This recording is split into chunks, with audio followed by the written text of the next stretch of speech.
అందరికీ నమస్తే. నేను మీ హారిక. సో ఇవాళ మనం డాక్టర్ దగ్గరికి వచ్చాము. అంటే ఈ డాక్టర్ అందరికీ కావాల్సిన డాక్టర్. ఎందుకంటే కాస్మెటిక్ అంటే ఇప్పుడు డెర్మటాలజీ అందరికీ ఒక రకమైన అబ్సెషన్ పెరిగిపోయింది. ఏంటంటే తెల్లగా ఉంటేనే బాగుంటది, మచ్చలు లేకుండా ఉండాలి. ఇంకా అమ్మాయిలకైతే ఒక పింపుల్ వస్తే కథం ఇక ఆగమాగం అయిపోతా ఉంటాం. సో దీని గురించి మనతో పాటు డిస్కస్ చేయడానికి doctor Rajasekhar Madala cosmetic and plastic surgeon ఉన్నారు. ఆయనతో మాట్లాడడం. నమస్తే సార్. నమస్తే అండి సార్, ఎలా ఉన్నారు? బాగున్నా. సో మిమ్మల్ని కలవడానికి చాలా రోజులు వెయిట్ చేస్తున్నాం. ఎందుకంటే అంటే టాప్ 10 డాక్టర్స్ లో అంటే ప్లాస్టిక్ సర్జన్ డాక్టర్స్ లో మీరు ఒకరని చెప్పి తెలిసింది. సో ఇప్పుడు మీకు దగ్గరికి అయితే ఎలాంటి వాళ్ళు వస్తున్నారు సార్? అంటే దేని గురించి ఎక్కువ వస్తున్నారు? అందరూ వస్తారండి యూజువల్ గా. అంటే మాకు ప్లాస్టిక్ సర్జరీ ఒక సైడ్ ఉంటే కాస్మెటిక్ సర్జరీ ఒక సైడ్ ఉంటుంది. రెగ్యులర్ గా యాక్సిడెంట్ కేసెస్ వస్తూ ఉంటాయి. Finger cut injuries, hand cut injuries, facial trauma అంటాం. అంటే ఫేస్ అంతా బోన్స్ అన్ని ఫ్రాక్చర్ అయిపోవటం. ఇవే కాకుండా చిన్నపిల్లల్లో బర్న్స్ ఒకటి, పెద్దల్లో చిన్నపిల్లల్లో కాలిన గాయాల కోసం వస్తూ ఉంటారు. మాది కొంచెం డీప్ సబ్జెక్ట్, వాస్ట్ సబ్జెక్ట్ అండి మాది. న్యూరో సర్జన్ అంటే ఓన్లీ బ్రెయిన్ గురించి వస్తారు, కార్డియాక్ సర్జన్ అంటే ఓన్లీ హార్ట్ గురించి వస్తారు. ప్లాస్టిక్ అండ్ కాస్మెటిక్ సర్జన్ కి ఏమైందంటే మీకు హెయిర్ నుంచి కింద టో వరకు, మీకు నెయిల్ ఇన్ఫెక్షన్ వచ్చినా కూడా, బొటన్ వేల్ నెయిల్ ఇన్ఫెక్షన్ వచ్చినా మా దగ్గరికి వస్తారు, జుట్టు ఊడిపోతున్నా మా దగ్గరికి వస్తారు. ఇవన్నీ అందం కోసం ఒకటే కాకుండా క్యాన్సర్ రీకన్స్ట్రక్షన్ సార్. అంటే ఏదైనా క్యాన్సర్ వచ్చి ఒక పార్ట్ తీసేస్తే దాన్ని రీకన్స్ట్రక్ట్ చేయటం, ఇట్లా చాలా వరకు వాస్ట్ సబ్జెక్ట్ ఉంది. ఇప్పుడు కాస్మెటిక్ అందం అనేది ఇప్పుడు రీసెంట్ గా ఒక పక్కన ట్రెండింగ్ ఉంటే, ప్లాస్టిక్ సర్జరీ అనేది ఎప్పటి నుంచో ఉంది, అదొక ట్రెండింగ్ ఉంది. అండ్ ఇప్పుడు ప్లాస్టిక్ సర్జరీ అంటే ఎక్కువగా మనం మాట్లాడుతుంటాం ట్రాన్స్జెండర్స్ ఎక్కువగా వాడుతున్నారు అని చెప్పేసి. మనం అంటే మన దగ్గర ఉందో లేదో నాకు తెలియదు, కానీ ముంబై, ఢిల్లీ అవి చూసుకుంటే ఇవి ఎక్కువగా ఉంది అని చెప్పేసి అంటారు. అంటే వాళ్ళకి ఎలా ఉంటుంది? ప్లాస్టిక్ సర్జరీ అంటే ప్లాస్టీ అండి. ప్లాస్టీ అంటే ఏంటంటే దేన్నన్నా రీకన్స్ట్రక్ట్ చేయగలగటం. ట్రాన్స్జెండర్స్ ఢిల్లీ, ముంబై ఇదివరకు వెళ్ళేవాళ్ళండి. ఇప్పుడు మన దగ్గర అందరం స్టార్ట్ చేసాం transgender surgeries. Sex reassignment surgeries, gender reassignment surgeries అంటే మేల్ టు ఫీమేల్ గా చేయటం, ఫీమేల్ టు మేల్ గా చేయటం ఒకటి. నెక్స్ట్ వచ్చేసి ఎవరన్నా మేల్ టు ఫీమేల్ గా చేంజ్ అయిన తర్వాత బ్రెస్ట్ అది ఉండదు, సో ఆ చెస్ట్ రీకన్స్ట్రక్ట్ చేయటం. అదొక్కటే కదా, మనం ఏమనుకుంటాం, జస్ట్ కింద లోవర్ పార్ట్స్ ఒకటి మార్చుకుంటారు అనుకుంటాం. లేదు అంటే జస్ట్ అప్పర్ పార్ట్ ఒకటి, తర్వాత అది కూడా అంతవరకే తెలుసు మనకి. మేల్ ఫేస్ కి ఫీమేల్ ఫేస్ కి చాలా డిఫరెన్స్ ఉంటుంది. మేల్ ఫేస్ లో ఇక్కడ ఎక్కువ కనిపిస్తా ఉంటది, అది తగ్గించవచ్చు. ఫేషియల్ హెయిర్ ఉంటది. ఇప్పుడు మేల్ టు ఫీమేల్ చేంజ్ అయితే హెయిర్ ఎక్కడికి పోతుంది, హెయిర్ తగ్గించాలి. అండ్ ఇది వచ్చేసి ఫోర్ హెడ్ హెయిర్ లైన్ ఒక మేల్ కి ఒక రకంగా ఉంటది, హెయిర్ లైన్ ఫీమేల్ కి ఒక రకంగా ఉంటది. మీరు బయట ట్రాన్స్జెండర్స్ చాలా మందిని చూస్తే మీకు ఫీమేల్ గా చేంజ్ అయ్యాక కూడా హెయిర్ లైన్ అనేది మేల్ లానే ఉంటుంది, సో అది మార్చుకోవచ్చు. నెక్స్ట్ వచ్చేసి ఫ్రంటల్ ముందుకు ఉంటుంది కొంచెం, సో ఇది ఎక్కువ విడ్త్ ఉంటుంది, ఇది ఎక్కువ విడ్త్ ఉంటుంది. చాలా సర్జరీస్ ఉన్నాయండి. ట్రాన్స్జెండర్ సర్జరీస్ అంటే ఓన్లీ ఏదో లోవర్ పార్ట్స్ చేంజ్ చేయటం, లేకపోతే బ్రెస్ట్ రీకన్స్ట్రక్ట్ చేయటం, ఇది కాదు. చాలా ప్రొసీజర్స్ ఉంటాయి. అన్ని మనం అంటే నేను ఒక్కనే కాదండి, మనకు హైదరాబాద్, ఆంధ్రాలో, తెలంగాణలో చాలా మంది ప్లాస్టిక్ సర్జన్స్ చేస్తున్నారు. ఓకే. అండ్ ఇప్పుడు కాస్మెటిక్ అంటే ఇప్పుడు ఎక్కువగా అంటే ఇప్పుడు ఇండస్ట్రీలో అంటే గ్లామర్ ఇండస్ట్రీలో ఎక్కువగా ఉంటుంది. ఈ మధ్య చాలా వరకు వింటున్నాం ఫిల్లర్స్ అని చెప్పి, బొటాక్స్ ఫిల్లర్స్ అని చెప్పేసి.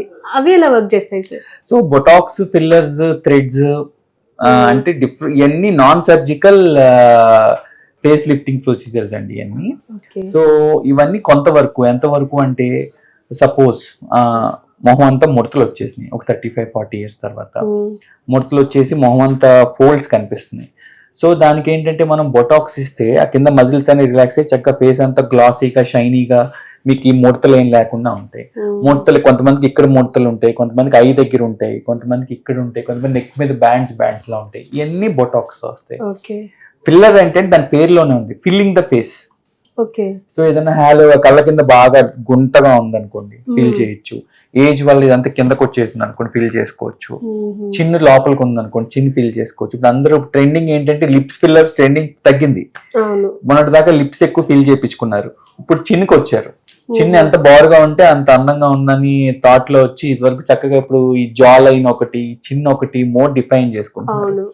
సో అప్పర్ ఫేస్ కి చేస్తున్నావా, మిడ్ ఫేస్ కి చేస్తున్నావా, లోవర్ ఫేస్ కి చేస్తున్నావా అనేది చూసుకుని ఫిల్ చేయించుకుంటున్నారు. And next threads. థ్రెడ్స్ అంటే ఏంటంటే ఇక్కడ నుంచి ఒక థ్రెడ్ పాస్ చేస్తామండి మల్టిపుల్ ప్లేసెస్ లో పాస్ చేసి థ్రెడ్ ని కొంచెం పుల్ చేయగానే ఇలా కింద కొన్న ఫేస్ అంతా ఒకేసారి నీట్ గా ఇట్లా పైకి లిఫ్ట్ అవుతుంది. సో ఒక 10-15 years యంగర్ గా కనిపిస్తాం విత్ ఇన్ 15-20 minutes లో. సో ఈ థ్రెడ్ లిఫ్ట్ అనేది మినిమల్లీ ఇన్వేసివ్, అంటే అటు సర్జరీ కాదు ఇటు ఓపీ ప్రొసీజర్ కాదు, కొంచెం కేర్ఫుల్ గా చేసే ప్రొసీజర్. సో ఇవన్నీ ఏంటంటే ఏజ్ దాచిపెడతానికి. మీరు సెలబ్రిటీస్ సోషల్ మీడియాలో ఉండేవాళ్ళు అంటున్నారు, కాదండి, వాళ్ళు సగం మంది ఉంటే మాకు జనరల్ పాపులేషన్ లో సగం మంది మా క్లయింట్స్ ఉంటారు మాకు. సో పేషెంట్స్ కి ఏది ఇంపార్టెంట్ అనేది చూసుకుని చేస్తాం. అది అంటే దీనికి ఏమైనా రూల్స్ అండ్ రెగ్యులేషన్స్ ఉంటాయంటే ఇప్పుడు ఫిల్లర్స్ కి కానీ చాలా ప్రోటోకాల్స్ ఉంటాయండి. చాలా మంది బయట ఏంటంటే, నేను బ్రాంచ్ పేర్లు చెప్పను, ఐ కాంట్ క్రిటిసైజ్ దెమ్, బాగోదు. కాకపోతే ఏంటంటే ఎవరు పడితే అలా చేసేస్తున్నారండి. ఇప్పుడు నేను వెళ్ళి హార్ట్ సర్జరీ చేస్తే ఎలా ఉంటుంది చెప్పండి, నేను వెళ్ళి బ్రెయిన్ సర్జరీ చేస్తే ఎలా ఉంటుంది రిజల్ట్. ఏంటంటే ఈ చిన్న చిన్న ఈజీ అనుకుని అందరూ చేస్తున్నారు. అది ఇచ్చే కంటి కింద ఫిల్లర్ సరిగ్గా ఇవ్వకపోతే బ్లైండ్నెస్ ఛాన్సెస్ ఉంటాయి. ఈ మనం ఇచ్చే ఫిల్లర్ కనుక బ్లడ్ వెజల్స్ లో కంట్లోకి వెళ్ళే బ్లడ్ సప్లైకి వెళ్ళి బ్లడ్ వెజల్స్ లోకి వెళ్తే గాన్, విజన్ గాన్, ఇంకా మనం దాన్ని ఏం చేయలేం. That will change doctors life and patients life also, ఇద్దరు లైఫ్లు మారిపోతాయి దాంతో. అవి ఏంటంటే దెబ్బ తగిలే వరకు సింపుల్ గా తీసుకుంటారు. మేమేంటంటే ఇక్కడ కంటి కింద కట్ చేసి లోపల ప్లేట్లు అన్ని వేస్తా ఉంటాం ఫేషియల్ బోన్ ఫ్రాక్చర్ లో. మాకు ఫేస్ లో ఉండే బ్లడ్ వెజల్స్ ఎనాటమీ అంతా మాకు కొట్టిన పిండి అనమాట. సో అందుకని ప్లాస్టిక్ సర్జన్స్ ఏంటంటే ఎక్కడ ఇవ్వాలి, ఎలా ఇవ్వాలి, ఎంత ఇవ్వాలి, ప్రోటోకాల్స్. ఇవి లిప్కి వెళ్ళే బ్లడ్ సప్లై వెళ్ళే ఉంటాయి, ఇక్కడ పిచ్చి పిచ్చిగా ఫిల్టర్ ఇస్తే లిప్ కూలిపోద్ది. ముక్కుకి వెళ్ళే బ్లడ్ సప్లై వెళ్ళే ఉంటాయి, పిచ్చి పిచ్చిగా ఇస్తే ముక్కు కూలిపోద్ది.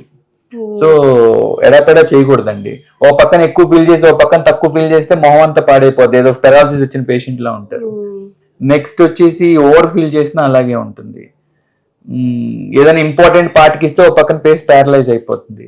సో ఇవన్నీ చెప్పి భయపెడదామని కాదు, ఇవన్నీ బయట మేము చూస్తున్నాం, అలా పాడు చేసుకుని మా దగ్గరికి వస్తున్నారు. సో ఎప్పుడైనా మీరు ఫిల్లర్స్, బొటాక్స్, థ్రెడ్స్ ఏమైనా చేయించుకోవాలంటే ఎవరు అందులో ట్రైన్ అయ్యారు చూసి, దగ్గరలో ఉన్న అన్ని ప్లాస్టిక్ సర్జన్స్ కూడా చేయరండి అందరూ. సో మన దగ్గరలో ఉన్న ప్లాస్టిక్ సర్జన్ ఎవరు కాస్మెటిక్ సర్జరీలో ఎక్కువ ట్రైన్ అయ్యారు, ఎవరు రెగ్యులర్ గా చేస్తున్నారు అని చూసుకుని తెలుసుకుని వెళ్ళి చేయించుకోండి. ఇది ఒక్కటే కూడా కాకుండా ఏ ప్రోడక్ట్స్ వాడుతున్నారు. చైనా కంపెనీస్ చాలా వచ్చినాయండి. మామూలుగా 20,000 ఉంటే అది 5,000కి ఇస్తున్నాడు వాడు. అది చేసుకుంటే వచ్చే కాంప్లికేషన్స్ అలాగే ఉంటాయి. సో ఉన్నటిలో టాప్ ప్రోడక్ట్స్ వాడుకోవాలి. మంచి రీసెర్చ్ చేసి దాని మీద ఏమీ లేదు అని గత 10-15-20 ఏళ్ళ నుంచి వాడుతున్న ప్రోడక్ట్స్ అవి వాడుకుంటే మనకి కాంప్లికేషన్స్ తక్కువ వస్తాయి. అంటే మీరు అన్నట్టుగా ఇప్పుడు బయట కూడా చేస్తున్నారు అంటున్నారు. ఇప్పుడు మనం క్లినిక్స్ చూస్తూ ఉంటాము, క్లినిక్స్ ఉంటాయి, హాస్పిటల్స్ ఉంటాయి. హాస్పిటల్స్ లో మీరు అన్నట్టుగా వెల్ ట్రైన్ ఉంటారు. ఈ క్లినిక్స్ కి వచ్చేసి ఆర్ఎంపీ టైప్ అనుకోవచ్చు అంటారా? అట్లా కాదండి. క్లినిక్ అంటే హాస్పిటల్ అంటే టర్మినాలజీ ఎలా ఉంటుందంటే, క్లినిక్ అంటే అడ్మిషన్ ఉండరు patients. Okay. So MBBS doctor అయినా ఎంసీహెచ్ డాక్టర్ అయినా నేనన్నా స్టార్ట్ చేసుకుంటే క్లినిక్ అనే స్టార్ట్ చేసుకుంటాం. ఏంటి, జస్ట్ మార్నింగ్ వస్తాం, ఏదో షాప్ ఓపెన్ చేసినట్టు 8 o'clock ఓపెన్ చేస్తాం, నైట్ 8 o'clock క్లోజ్ చేసేస్తాం. That is called clinic. So మనం హాస్పిటల్ అంటే ఏమవుతుందంటే ఇన్ పేషెంట్స్ ఉంటారు, పేషెంట్స్ అడ్మిట్ అయి ఉంటారు, అదొక సిస్టమ్ ఉంటుంది. పెద్దదాన్ని హాస్పిటల్ అంటాం, చిన్నదాన్ని క్లినిక్ అంటాం. ఆర్ఎంపీ సిస్టమ్ ఏంటంటే ఎవరన్నా క్లినిక్ అని పెట్టుకుంటారు పేర్లు, చిన్న వాటికి క్లినిక్ అని పెడతారు, పెద్ద హాస్పిటల్ కదా. ఆర్ఎంపీ క్లినిక్స్ అంటే ఏదో కాంపౌండర్ గా పనిచేసి ఏదో అన్ఆథరైజ్డ్ డిగ్రీస్ చేసి ఊరికే ఏదో 4 రోజులు ఒకరి కింద డాక్టర్ కింద ఎవరి దగ్గర పనిచేసి పెట్టేస్తారు అనమాట. That is RMP clinic. Okay. ఇప్పుడు నాకు ఇందులో ఏంటంటే, ఇప్పుడు మీరు అన్నట్టుగా క్లినిక్స్ అయిన కొన్ని ఇన్ఫ్లుయెన్సర్స్, కొంతమంది ఇన్ఫ్లుయెన్సర్స్ దాన్ని బాగా ప్రమోట్ చేస్తూ ఉంటారు ఆ క్లినిక్స్ ని. అది ఎంతవరకు సేఫ్ అంటారు? అంటే వాళ్ళు సో మనకి సోషల్ మీడియా బాగా యాక్టివ్ అయిపోయి అందరి చేతుల్లో మొబైల్స్ వచ్చేసి అందరికి 5G ఇంటర్నెట్స్ అన్ని అవైలబుల్ ఉండి మినిమం ఫోన్స్ కూడా ఈజీగా వాడటం అలవాటు అయిపోయిన తర్వాత ఎక్కువ శాతం మనం ఫోన్స్ లో ఉంటున్నాం అండి. మనం ఏంటంటే ఫెయిర్ అండ్ లవ్లీ అని ఇలాంటి యాడ్స్ వచ్చేది వరకు, ఇప్పుడు ఆ బ్రాండ్ లేదు తీసేశారు కాబట్టి పేరు చెప్పను, అది రాయిగానే తెల్లగా అయిపోయారని చూపించేవాడు. ఇలాంటి వాటి మీద కేసేసి అది పేరు మార్పిచ్చారు, ఏదో మార్చారు, నాకు గుర్తులేదు ఇప్పుడు. సో మనం ఎప్పుడైతే ఎక్కువ యాడ్స్ ఎక్కువ చూసి వెళ్తామో అప్పుడు మోసపోవటమే అనమాట. సోషల్ మీడియా ఇన్ఫ్లుయెన్సర్లు కొంతమంది నిజంగా వచ్చి ఏదో మనం ఉన్న ప్రొసీజర్లు చేయించుకుని నచ్చి మన ప్రమోట్ చేసేవాళ్ళు ఉంటారు, ప్యూర్ గా డబ్బుల కోసం చేసేవాళ్ళు ఉంటారు. ప్రమోట్ చేసే వాళ్ళందరూ మోసం చేస్తారని నేను అన్నను. పాపం చేసే వాళ్ళకి తెలియదు కదా ఏది మంచి క్లినిక్ ఏది బోగస్ క్లినిక్ అనేది. వాళ్ళు ఎవరైనా పాపం పిలిస్తే వస్తారు, ప్రమోట్ చేసి వెళ్తారు. 50% అటు ఉంటే 50% ఇటు ఉన్నారు.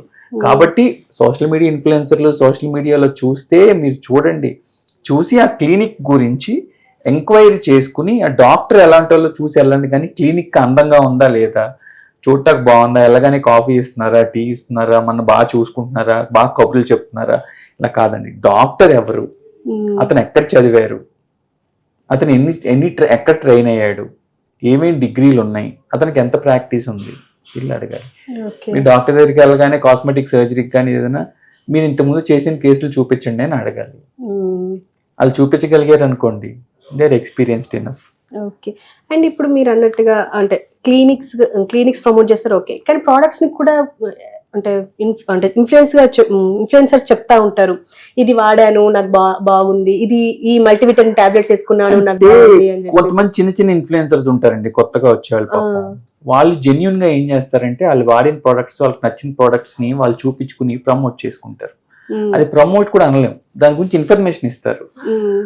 పెద్ద పెద్ద ఇన్ఫ్లుయెన్సర్లు ఏం చేస్తారంటే కంపెనీస్ టైఅప్ అవుతాయి, టైఅప్ అయ్యి మా ప్రోడక్ట్ గురించి చెప్పమని చెప్తాయి. సో వి కాంట్ డిఫరెన్షియేట్ చేయలేము అనమాట, వీళ్ళు చెప్పేది జెన్యున్ గా చెప్తున్నారా కాదా అని చెప్పి. చాలా వరకు 80% వరకు ఏంటంటే ప్రోడక్ట్ ని వాడి జెన్యున్ గా ఉండి బాగుందని చెప్పేవాళ్ళే ఉంటారు.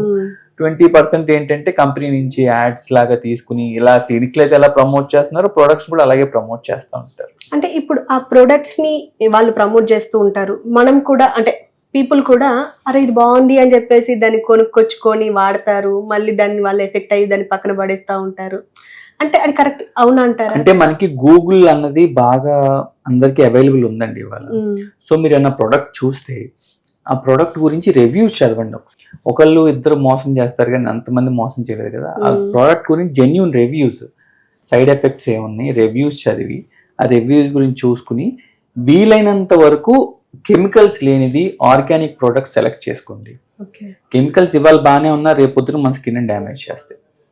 సాధ్యమైనంత వరకు ఏంటంటే ఒకసారి మీ దగ్గరలో ఉన్న ప్లాస్టిక్ కాస్మెటిక్ సర్జన్ దగ్గరికి వెళ్ళి మీ స్కిన్ చూపించుకుని ఒకసారి వాళ్ళు చెప్పి ప్రోడక్ట్ మీ స్కిన్ డ్రైయా, మాయిస్ట్ ఉందా, ఆయిలీ ఉందా, ఇంకేదైనా ప్రాబ్లం ఉందా అని చూసి దాన్ని బట్టి వాళ్ళకి ప్రోడక్ట్ ఇస్తారు. ఆ ప్రోడక్ట్ కంటిన్యూగా వాడుకుంటామా లేదంటే ఏమన్నా చేయటమా, మళ్ళీ రమ్మని ఎవరో చెప్పరండి. 1 వీక్ తర్వాత రండి, 15 డేస్ తర్వాత రండి అని. ఒక 2-3 months చూసి రమ్మని చెప్తాం. అట్లా వెళ్తే బెస్ట్. లేదు అక్కడ దాకా ఏమి వెళ్తాం అనుకుంటే కనీసం ఆర్గానిక్ ప్రోడక్ట్స్, కెమికల్స్ తక్కువ ఉన్న ప్రోడక్ట్స్, మీరు ఏదైనా ప్రోడక్ట్ వాడుతున్నా దాని గురించి గూగుల్లో రివ్యూస్ చదవటం, అందులో ఉండే ఇంగ్రీడియంట్స్ని గూగుల్లో కొట్టి దాని సైడ్ ఎఫెక్ట్స్ చూస్తాం. ఒక 15 minutes టైం స్పెండ్ చేస్తే మీకు అర్థమైపోద్ది, మీరే 10 మందికి చెప్తారు అది మంచిదా కాదా అని చెప్పి. అండ్ సార్ ఇప్పుడు మనం అంటే జనరల్ గానే మాట్లాడుకుందాం. ఇప్పుడు అందరికి స్కిన్ అబ్సెషన్ అనేది ఒకటి బాగా పెరిగిపోయింది. అంటే వైట్ గా ఉండాలి, లేదు కొంచెం ఫిట్ గా ఉండాలి అని చెప్పేసి. అయితే ఇప్పుడు పర్ఫెక్ట్ మెజర్మెంట్స్ ఏంటి సార్ ఒక అమ్మాయికి కానీ అబ్బాయికి కానీ? పర్ఫెక్ట్ మెజర్మెంట్స్ అంటూ ఏం ఉండదండి, it depends on the height. ఇప్పుడు సపోజ్ ఒక 6 feet అబ్బాయి ఉన్నాడు అనుకోండి, యూజువల్ గా మన ఇండియన్ బిల్డ్స్ వేరు, ఇండియన్ బిల్డ్స్ లోనే మన సౌత్ ఇండియన్ బిల్డ్స్ వేరు, నార్త్ ఇండియన్ వేరు, నార్త్ ఈస్ట్ వాళ్ళు వేరు, డిఫరెంట్ పర్సనాలిటీస్, డిఫరెంట్ ప్రాస్పెక్టివ్స్ ఉంటాయి. యూజువల్ గా మన సౌత్ ఇండియన్ అబ్బాయిలు యూజువల్ గా అంటే ఒక ఐడియల్ ఈజ్ ఇంత అని చెప్తే మళ్ళీ కొంచెం తక్కువ ఉన్న వాళ్ళు ఫీల్ అవుతారు, they may feel bad. Usual గా ఒక 6 feet హైట్ అంటామండి మామూలుగా. చెస్ట్ వచ్చేసి 42 అంటాం, వేస్ట్ వచ్చేసి ఒక 32 to 34 అంటాం. These are all average measurements అన్నమాట. పర్టికులర్ మెజర్మెంట్స్ అంటే ఏముండవు. సినిమాలో చెప్పినట్టు గర్ల్స్ కి ఏదో చెప్తారు 0 size అంటారు, నెక్స్ట్ వచ్చేసి 30, 36, 38 అట్లా అంటా ఉంటారు. డిపెండ్స్ అండి, మనం చూడటానికి ఫిట్ గా ఉన్నామా లేదా, మనం చూడటానికి అందంగా ఉన్నామా లేదా, అంతేగాని ఒక్కొక్కరికి ఒక్కొక్క మెజర్మెంట్స్, హైట్ ని బట్టి వెయిట్ ఉంటుంది. నాకు 80 kgs అంటే నాకు నార్మల్ వెయిట్ 6 feet ఉంటే, లేదు అదే 5 feet ఉన్న 80 kgs ఉంటే ఓవర్ వెయిట్. అట్లా ఏమి జనరలైజ్ చేయలేమండి, మనిషిని బట్టి ప్రతి ఇండివిజువల్ కి ఒక్కొక్క మెజర్మెంట్ అట్లా ఉంటుంది.